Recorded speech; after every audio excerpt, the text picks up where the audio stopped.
unyuzuza ibyishimo.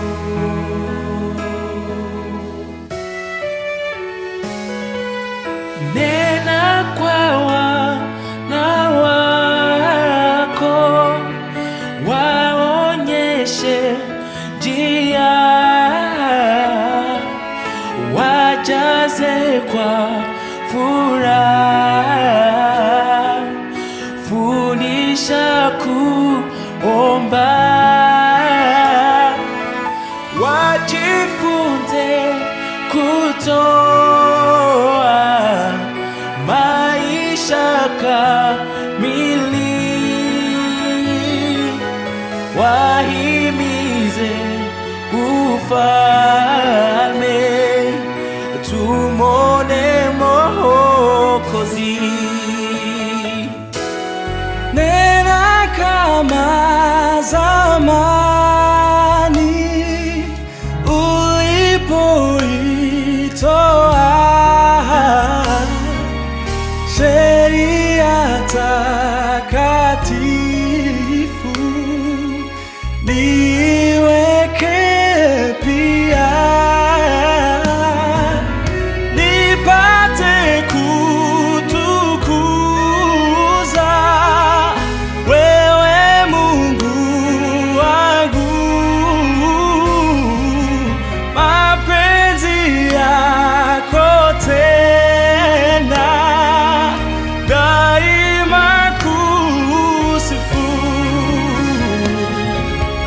Ijwi ryongorera gira n'urukundo, utuzanisha iteka umudendezo. Vugana nanjye iteka, gira ubudahwema, reka numve uko umbwira, ngo sinagumane. Yesu azanyobora iteka, maze angeze iw'amahoro. Vugana nanjye iteka,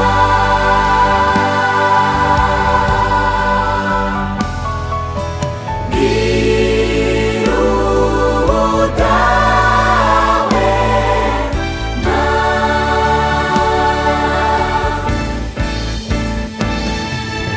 reka numve uko umbwira, ngo sinaguhanye,